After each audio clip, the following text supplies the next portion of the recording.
Hola, buenos días una vez más al Club de Prensa. Hoy estamos como invitados en el Wilson Center, uno de los principales tanques de pensamiento de la capital de los Estados Unidos.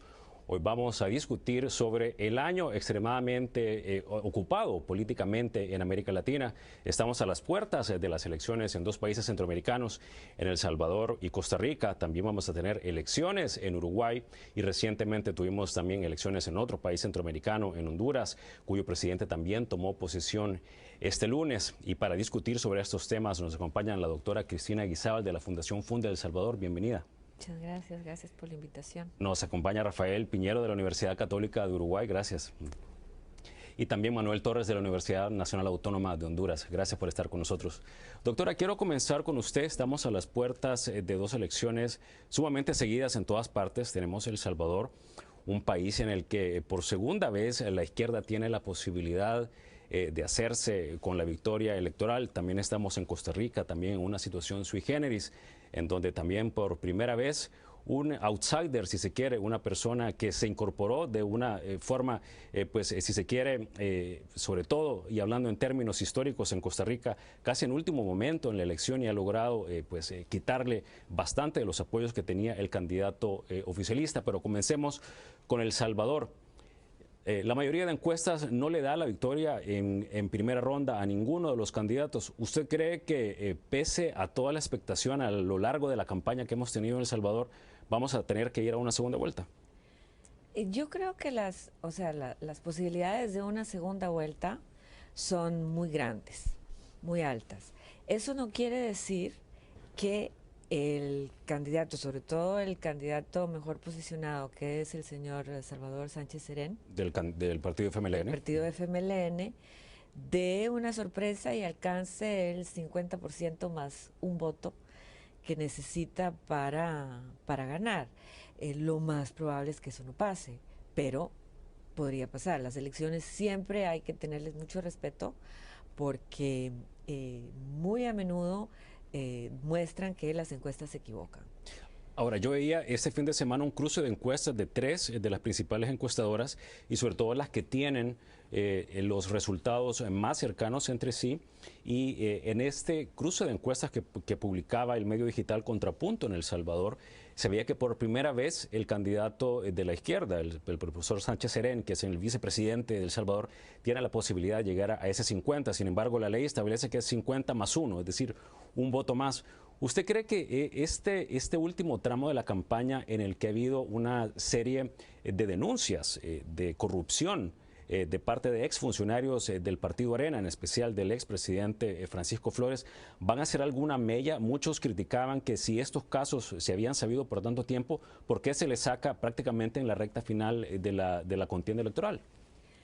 Efectivamente, muchos piensan y aducen que el objetivo del presidente Funes y del FMLN al sacar estas acusaciones de corrupción un poco a última hora, tienen que ver con la idea de desmotivar al elector, que los no convencidos, aquellos que no son del voto duro de Arena, al ver que está todo tan feo, tan sucio, tan corrupto, decidan quedarse en la casa y no votar. No votar por el FMLN, no votar por Unidad y no votar. En la medida en que aumenta el número de abstenciones o que baja el número de electores, el electorado se va convirtiendo en un electorado de voto duro, y el voto duro del FMLN es más grande que el voto duro de Arena.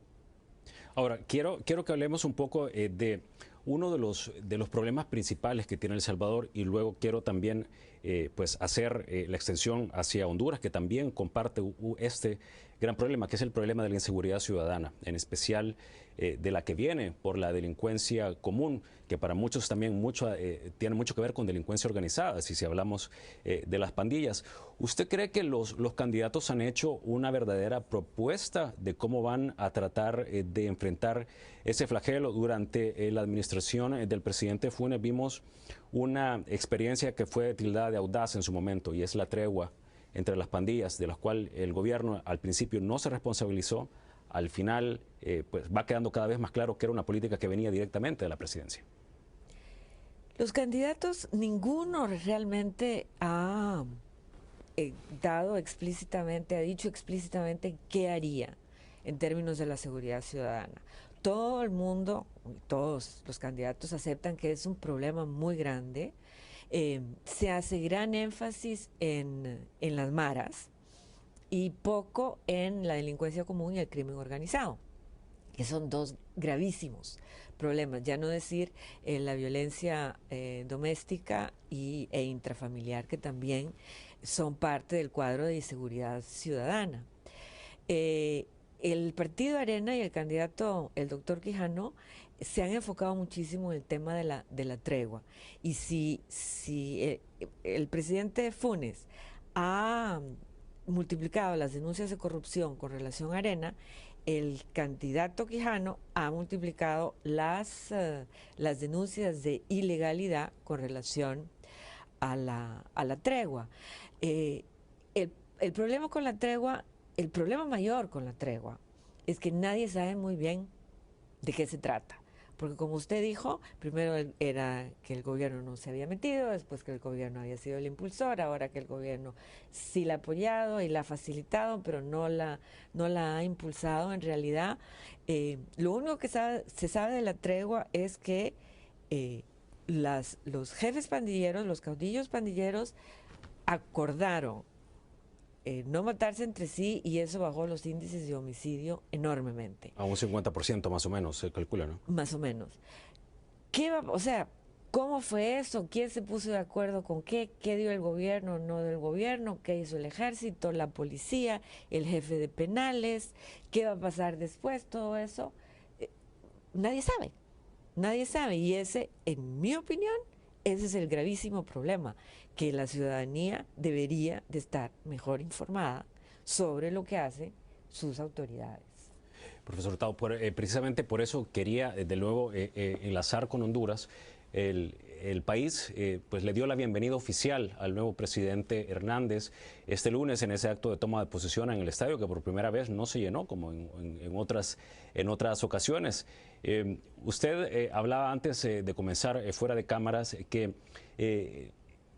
el reto que tiene el presidente de tratar de enfrentar también la situación de violencia en Honduras, un país que tiene los índices de criminalidad más altos del mundo, de muertes violentas, es enorme, y que tampoco está claro si él va a poder enfrentarlos. Él ofreció durante la campaña volver a las políticas de mano dura, que fueron inventadas, por cierto, en El Salvador, luego fueron exportadas también a Honduras, y que en El Salvador, pues incluso ahora los que fundaron esa política admiten que fue lo que catapultó a que el fenómeno se hiciera todavía más grave. ¿Usted cree que en Honduras estará encaminándose con el nuevo gobierno a tratar de comenzar siquiera a atajar el problema? Es un tema fundamental. Lo que uno quisiera es que tuviera éxito. El tema de la seguridad no es simplemente de la seguridad, es un tema de índole nacional, con profundas repercusiones sociales, económicas, culturales. Está cambiando los hábitos de la sociedad. Uno, de hecho, encuentra que la familia no le enseña a sus hijos a tener precaución, sino a tener miedo, que es culturalmente un fenómeno muy distinto. Tendrá el presidente Hernández un gran desafío y tendrá que probarlo pronto. Yo no diría tanto en lo que parece apuntarse, que es en lograr una reducción dramática de las cifras de homicidios por cada 100.000 habitantes, a partir quizá de un manejo de las cifras. Donde se va a probar el presidente Hernández son con algunas decisiones muy concretas, entre ellas si va a ser capaz de depurar la policía, que ha sido considerada no una solución del problema, sino parte del problema. Y es un problema complejo, tenemos problemas sí también de pandillas, pero yo diría que es mucho más amplio el panorama que enfrenta.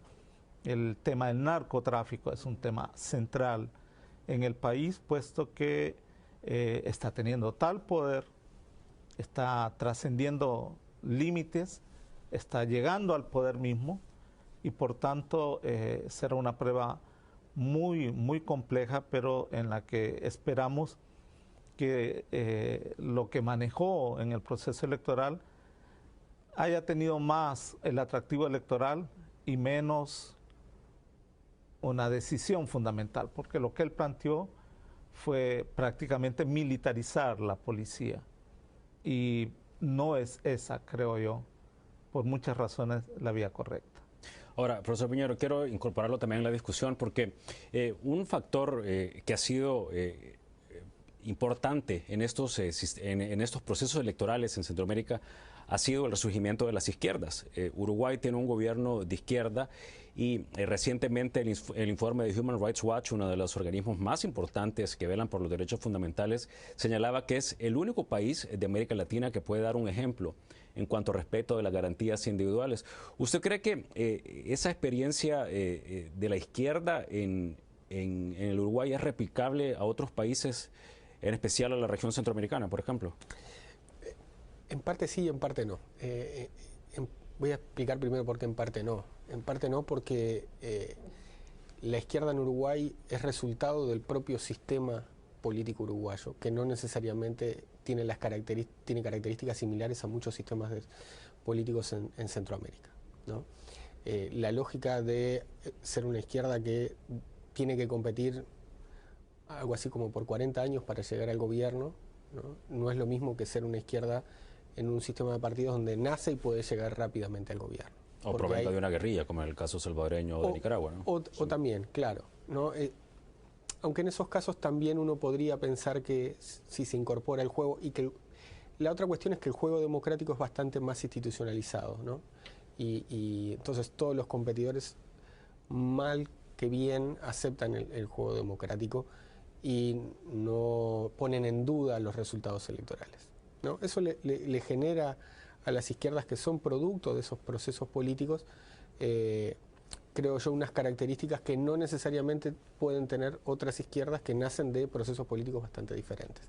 Básicamente que depende mucho de la movilización de corte más populista, clásico en América Latina, ¿no? Que puede ser muy eficiente en términos electorales en el corto plazo, pero que después generan serios problemas a la hora de gobernar, ¿no? Dado las restricciones que uno puede tener para llevar adelante políticas que respondan a las necesidades que en un primer momento se ambientan en tiempos de campaña electoral. Ahora, es también una izquierda socialmente bastante avanzada, más parecida si siquiera a las izquierdas europeas, ¿no?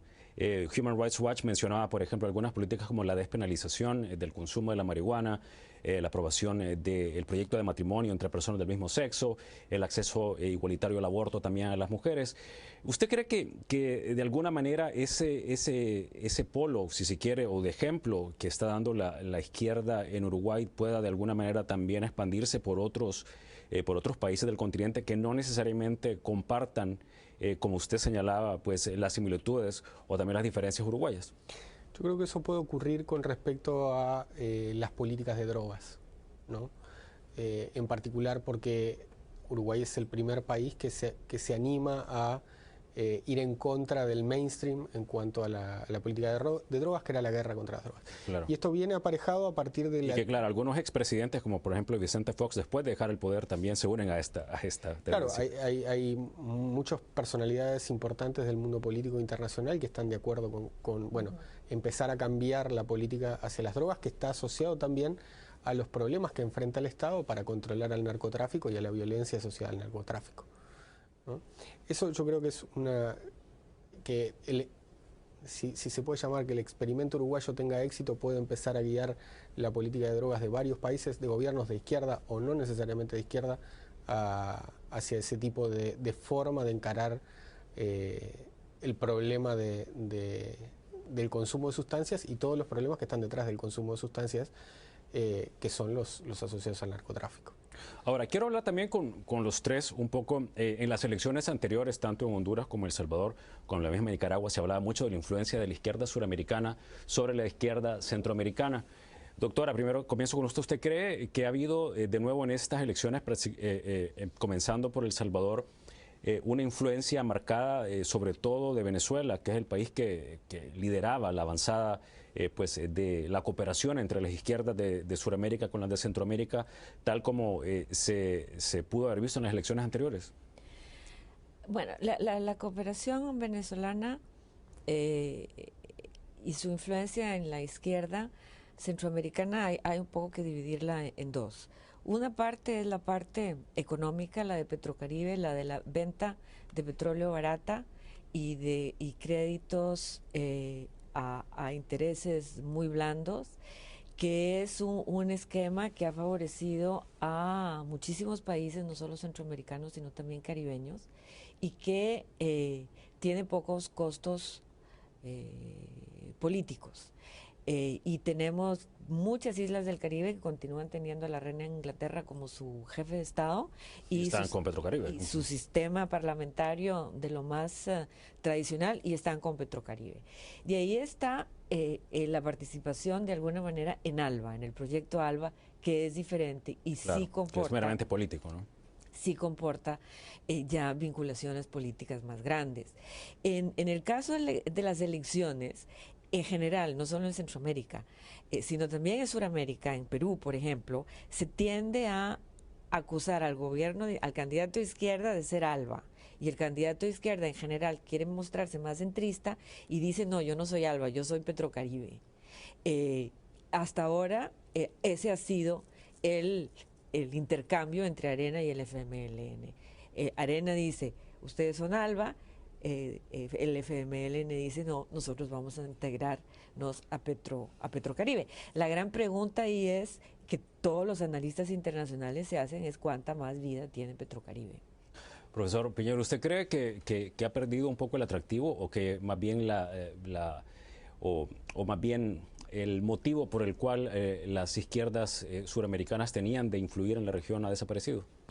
Lo que pasa es que primero uno tendría que hacer la división, que no se trata de ser más de izquierda o menos de izquierda, sino se trata de dos formas diferentes o dos procesos políticos diferentes, de la izquierda más nacional popular o populista y la izquierda más de corte socialdemócrata, ¿no? Una que uno puede reconocer en Bolivia, en Ecuador, en Venezuela, y otra que en Sudamérica puede reconocer en Uruguay, en Brasil y en Chile, ¿no? Lo que ha tenido la izquierda más de corte nacional y popular, sobre todo con el liderazgo de Chávez, es una pretensión mayor de incidir sobre otros países y sobre los procesos políticos de otros países que las izquierdas más de corte socialdemócrata que se han mantenido en la relación más histórica que han tenido las izquierdas en América Latina.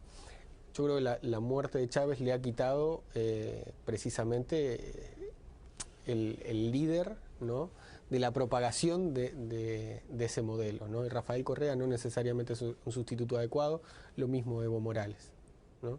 Entonces, me parece que en términos internacionales hay como una reacomodación porque Maduro no puede jugar o no está jugando el mismo rol por sus características personales que jugaba Hugo Chávez. Profesor Torres. Bueno, en el caso de Honduras, probablemente venga de más a menos en términos de la influencia que pudo haber tenido Venezuela cuando estaba vivo el presidente Chávez en la política interna. Se manipuló bastante, sí hubo mucha referencia a eso, al grado que un conflicto nacional se volvió un conflicto internacional. Hemisférico prácticamente. Claro, pero yo creo que esto no puede ser, como lo dicen los colegas, reducido a categorías muy simples. En realidad, hasta cuesta definir exactamente qué es izquierda, en el caso nuestro y en otros países. Libre, que es la evolución política de la resistencia, es un partido... Es el partido del expresidente Zelaya, ¿no? Claro, es un partido que mayoritariamente viene del Partido Liberal. Y Zelaya, por mucha imagen que los sectores conservadores puedan dar de él como radical, es todo menos de izquierda.